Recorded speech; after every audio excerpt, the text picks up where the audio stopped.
Allah subhanahu wa ta'ala taught us that we're asking a Lord who is generous. And so don't stop at one point of your journey or at one part of your existence. Instead, cover it all comprehensively, because you are calling upon a Lord who can forgive you and who can grant you everything that you want wherever you are. And so we find that when the du'as of the Prophet ﷺ are taught in the most comprehensive way, they include this life and the next. And the first category of this is asking Allah subhanahu wa ta'ala for safety in this life and the next. And there's a beautiful story where Al-Abbas radiallahu ta'ala anhu, who's the uncle of the Prophet sallallahu alaihi wasallam, he summons the Prophet sallallahu alaihi wasallam, his nephew, and he asks the Prophet sallallahu alaihi wasallam for a dua that he can ask Allah subhanahu wa ta'ala with that will basically cover everything. And you know, the Prophet sallallahu alaihi wasallam is his nephew, and so he's got special access, right? And he's thinking like the Prophet sallallahu alaihi wasallam is going to give him this magical dua, the wording of which he's never heard, and it's going to put him in a certain standing with Allah subhanahu wa ta'ala that maybe other Muslims don't have access to, right? The special dua that the Prophet ﷺ is going to teach him. So the Prophet ﷺ said, O Al-Abbas, salillah al-afiyah. Ask Allah subhanahu wa ta'ala for safety. So Al-Abbas radiallahu ta'ala anhu came back to the Prophet ﷺ after a few days, and he asked the Prophet ﷺ the same question, almost to say like, that's not enough, give me something more. And the Prophet ﷺ once again said, Salillah al-afiyah fi dunya wal akhirah.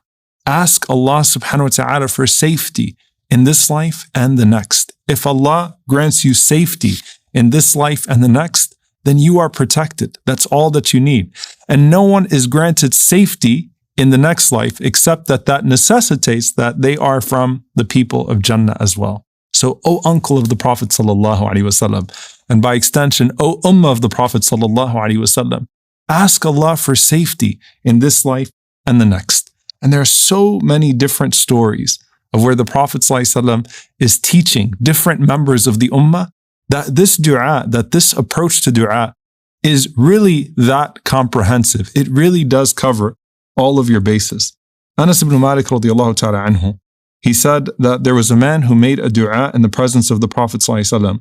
And he said, Oh Allah, you have not given me enough money to where I can give sadaqah.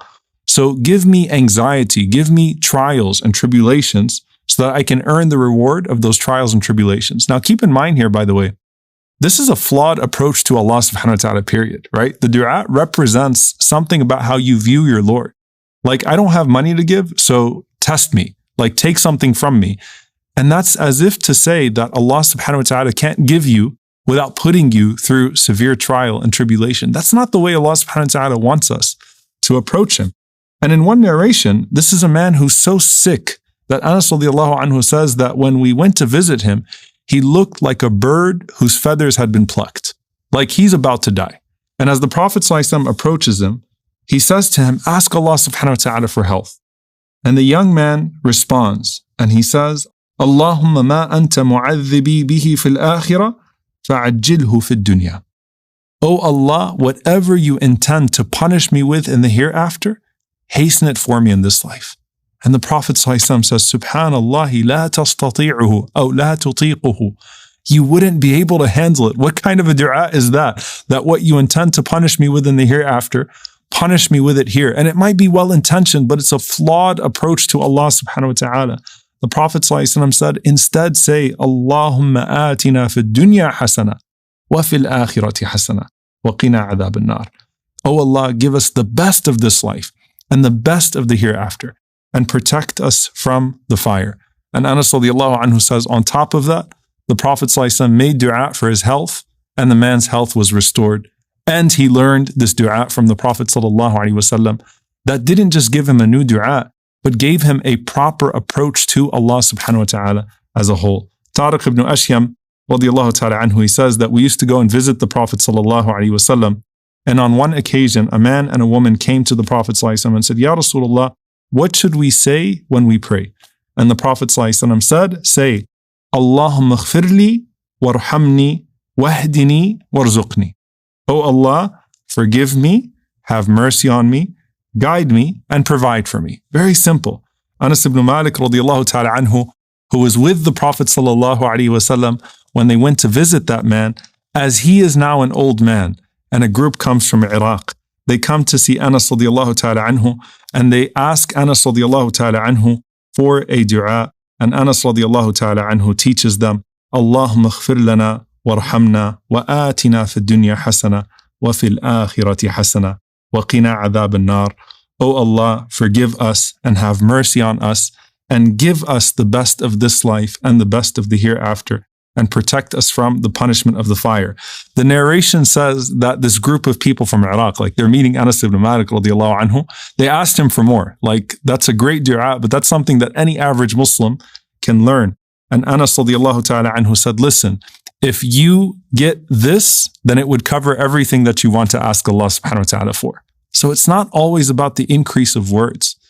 It's about knowing the one that you're calling upon and then asking Allah subhanahu wa ta'ala for all of those things to be combined for you. And that's why Allah Azza wa Jal gives us this dua, Rabbana Atina fid Dunya Hasanah wa Fil Akhirati Hasanah wa Qina Adhab an-Nar. Oh Allah, give us the best of this life and the best of the hereafter, and protect us from the fire. Dear brothers and sisters, I just want you to keep in mind that there's a proportionality in this dua that also speaks to our concern. SubhanAllah, if you took this dua, 2/3 of the dua are in regards to the hereafter, and 1/3 of it is in regards to this dunya.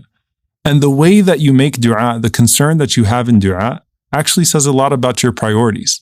So if you think about the amount of dua that you make for your dunya, for this life, versus the amount of dua that you make for the hereafter, what does that equation look like for you?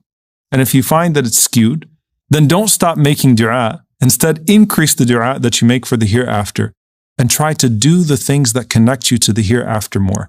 And just as we've said that you cannot properly understand divine decree if you don't know the destination of Jannah that you want to go to, likewise, you cannot understand the mercy of your Lord if you don't have in your heart a longing for Him and an understanding of why He put you here in the first place. When you call upon Allah subhanahu wa ta'ala with these sincere, short du'as that might seem insufficient in terms of words, realize that you could literally change your entire world, your entire hereafter, and the world and hereafter of someone else, so long as you are sincere and so long as you know the one that you are calling upon. May Allah subhanahu wa ta'ala grant us all the best of this life and the best of the hereafter, and protect us from the fire. May Allah subhanahu wa ta'ala gather us all with our beloved Prophet sallallahu alaihi wasallam in al-Firdaus al-A'la, so that we can celebrate the true Eid together. Allahumma Ameen. Jazakumullahu khairan. Wassalamu alaikum wa rahmatullahi wa barakatuh.